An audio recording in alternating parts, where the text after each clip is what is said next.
आज का हमारा बहुत ही महत्वपूर्ण टॉपिक है और टॉपिक का नाम है how to handle sales objection.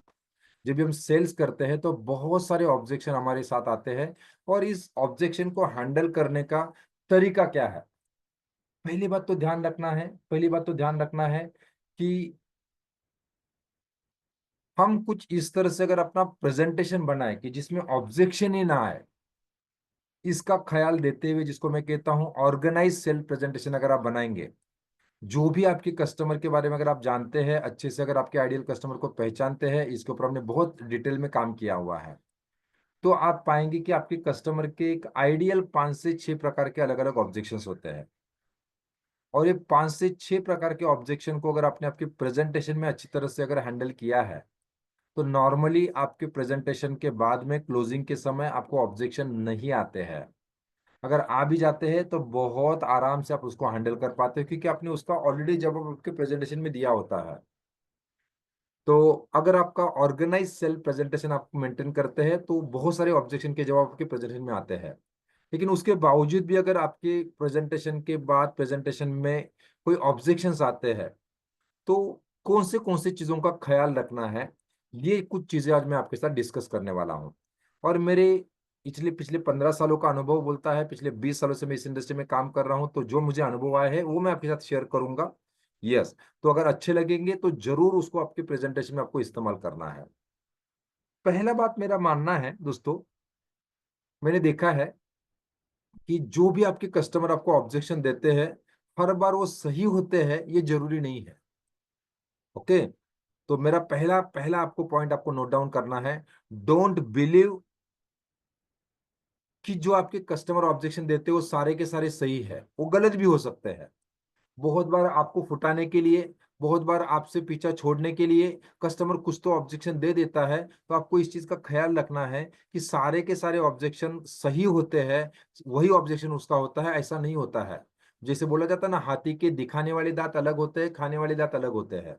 वैसे शायद कस्टमर के दिमाग में और कुछ चल रहा है, और कुछ थॉट है, लेकिन आपको फटाने के लिए, आपको आपको अच्छा लगे, आपको बुरा ना लगे, आपको बुरा महसूस ना हो, इसके लिए आपको बताता कुछ और है, बात कुछ और होती है।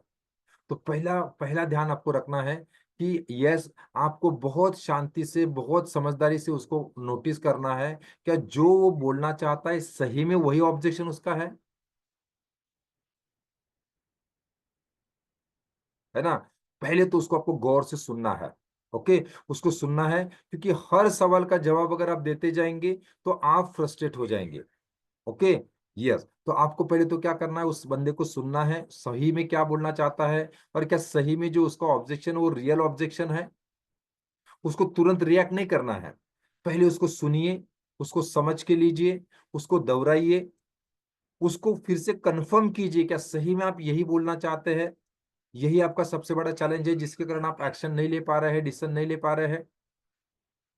तो यस, पहला बात आता है कि हर ऑब्जेक्शन को आपको विश्वास नहीं करना है कि यह सही है। यस, उसको थोड़ा सा रिएक्ट करना है, उसको सुनना है, समझना है, और सही ऑब्जेक्शन क्या है इसको ढूंढने का प्रयास करना है। दूसरा महत्वपूर्ण बात। ओके।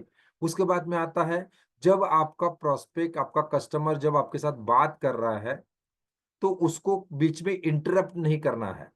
बहुत सारे लोगों को मैंने देखा है, प्रेजेंटेशन में क्या करते हैं, हमारा प्रेजेंटेशन चल रहा है, वो कुछ बोल रहा है, हम उसकी बातों को काट देते हैं और हमारा बात रखने का प्रयास करते हैं। और ये दोस्तों किसी इंसान को अच्छा नहीं लगता है, किसी को भी अच्छा नहीं लगता है। आप बोल रहे हैं, आपकी बातों को बीच में काटा जा रहा है, और आपका बात, मैं अगर मेरा बात आपके सामने रखने का प्रयास करूंगा तो किसी को अच्छा नहीं लगता है, कस्टमर को भी अच्छा नहीं लगता है। तो पहले तो आपका प्रोस्पेक्ट जो भी बोलना चाहता है उसको बोलने दीजिए, उसको बिल्कुल भी इंटरप्ट मत कीजिए।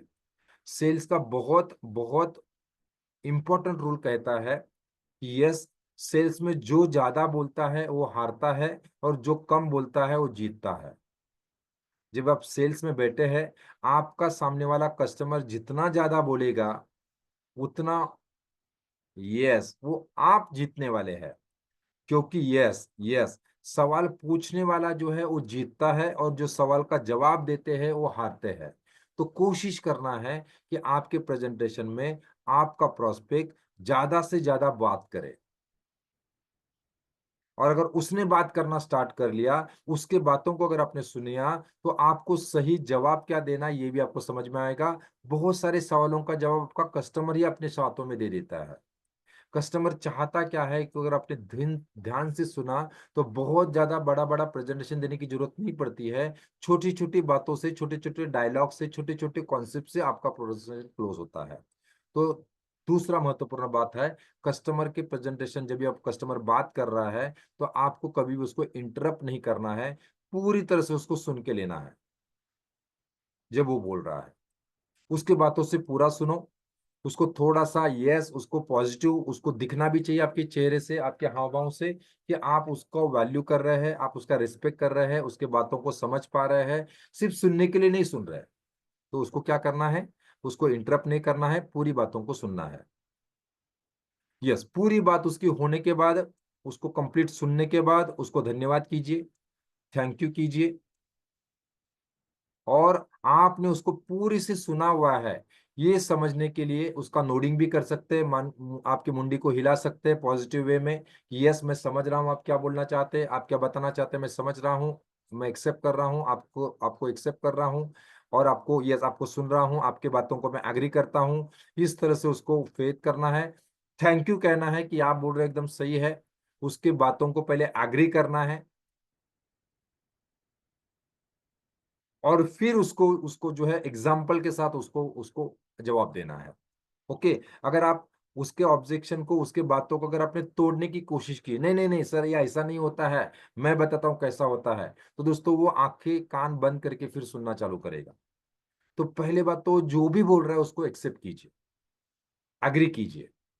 और फिर उसके बाद में एक प्रूफ के साथ में कि सर यही मैं मानता था, मेरा भी ऐसा ही थॉट हुआ करता था, मुझे भी ऐसा लगता था, लेकिन जब भी मेरे साथ ऐसा ऐसा अनुभव हुआ, जब भी मेरे प्रोस्पेक्ट के साथ मैंने ये किया और प्रोस्पेक्ट के जीवन के ये अनुभव मैंने देखे, और दोस्तों उसके बाद उसका रिएक्शन क्या था। इस तरह से आपको जो है पहले तो उसको एक्सेप्ट करना है, और फिर उसके आपके अनुभवों के साथ उसको प्रूव करना है कि जो आप बोल रहे हो वो सही कैसे है, और शायद वो बोल रहा है वो गलत कैसे हो सकता है। ओके। यस। चौथा महत्वपूर्ण बात, जब बहुत ज्यादा ऑब्जेक्शन में बातें जा रही है, बहुत ज्यादा बोलते हैं ना, बहुत ज्यादा आर्ग्यूमेंट वहां पे हो रही है, कोशिश कर सकते हैं कि प्रेजेंटेशन में आपके टॉपिक को आप चेंज कर सकते हैं, टॉपिक को चेंज करके बात कर सकते हैं। ओके। यस। थोड़ा सा टॉपिक को हटाने की कोशिश कीजिए, थोड़े से टॉपिक को डाइवर्ट करने की कोशिश कीजिए। ओके। थोड़े से रिलैक्स मोड में जाने की कोशिश कीजिए, थोड़े से उसके इंटरेस्ट की बात करने की कोशिश कीजिए। ओके। क्योंकि दोनों जगह से अगर गर्म हो जाएगा तो फिर वातावरण तंग हो जाएगा, और बोलते हैं ना रबर अगर दोनों तरफ से अगर खींचा जाए तो कुछ समय के बाद रबर टूट जाएगा। वैसे ही हमारे कन्वर्सेशन का भी होता है।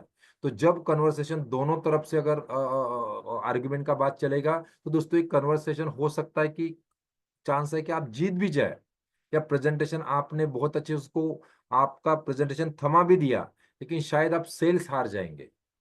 तो कोशिश करना है कि रिलैक्स करना है वातावरण को, और थोड़ा सा टॉपिक को चेंज करके बात करना है। ओके। और यस, जब भी आप प्रेजेंटेशन देते हैं, उसके उसके इंटेलेक्चुअल को, जैसे मैं अक्सर कहता हूं, जब भी आप प्रेजेंटेशन देते हैं, तो सामने वाले की इमोशंस को ध्यान रखना बहुत ज्यादा जरूरी है, क्योंकि मेरा मानना है दोस्तों, इस दुनिया में 90% प्रोडक्ट जो बिकते हैं वो इमोशन के ऊपर बिकते हैं। हमारा product, specially insurance product, investment product का अगर बात किया जाए, तो ये हमारा प्रोडक्ट इमोशनल प्रोडक्ट है ना। और दिमाग का सारा खेल है। हमें क्या लोगों को बेचना है, हमें लोगों को सपने बेचने हैं। हमें लोगों को क्या बेचना है, लोगों को फ्यूचर बेचना है। हमें लोगों को क्या बेचना है, उनका फाइनेंशियल प्लानिंग बेचना है। आपके अब्सेंस में क्या फैमिली के साथ बीत सकती है, ये सारा चीज बेचना है। और इसको हम कभी दिखा नहीं सकते हैं, इसको इमोशन से ही हमें दिखना पड़ेगा। तो उसको आपको इंटेलेक्चुअली या उस इमोशनली उसके साथ बात करना है। और इंटेलेक्चुअली जहां पे भी आपको दिखाना है, उसका आप नो डाउट आपका प्रोडक्ट है, आपका प्लान्स है, आपका रिटर्न्स है, वो दिखाइए, लेकिन वो बहुत छोटा पार्ट होना चाहिए। आपको सेल्फ प्रेजेंटेशन में ज्यादा से ज्यादा इमोशनल चीजों को इस्तेमाल करना है, क्योंकि इंश्योरेंस सेल स्पेशली अगर बात किया जाए, of the mind, for the mind और बाय द माइंड है। दिमाग का सारा खेल है। अगर आपने उसके दिमाग को जीत लिया, आपको अगर अपने स्टोरी टेलिंग से उसको अगर कन्विंस कर दिया, आपने उसको अगर इमोशनली दिखा दिया, जिसे मैं अक्सर आपको मेरे प्रेजेंटेशन में दिखाता हूँ कि मैं बहुत ज्यादा टेस्टिमोनियल का इस्तेमाल करता हूँ। मैं बहुत बार जो है मेरे कस्टमर को कुछ वीडियोस दिखाने का प्रयास करता हूँ, बहुत बार कस्टमर को रियल केस स्टडीज उसके सामने रखने का प्रयास करता हूँ, मेरे कस्टमर के टेस्टिमोनियल दिखाने का प्रयास करता हूँ। जैसा आप सोच रहे वैसे ही मेरे कुछ कस्टमर सोचते थे, लेकिन अभी देखो कस्टमर का मानना क्या है। तो इस तरह से जब ये थर्ड पार्टी इम्पैक्ट का इस्तेमाल आप करते हैं, टेस्टिमोनियल का इस्तेमाल करते हैं, वीडियोस का इस्तेमाल करते हैं, तो वो समझना आसान हो जाता है। और अगर आप जबरदस्ती, आप ही उसको जबरदस्ती कर रहे हैं, ऑब्जेक्शन हैंडल करने का प्रयास करते हैं, बेचने का प्रयास अगर आप कर रहे हैं, तो सामने वाला बंदा आपसे दूर भागने का प्रयास करता है।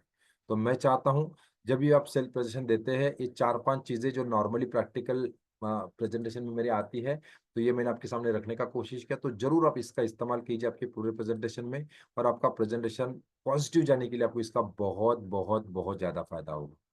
So thank you very much. मैं आशा करता हूँ आज का ये वीडियो अगर आपको अच्छा लगा होगा, तो इसको जरूर इस्तेमाल करेंगे।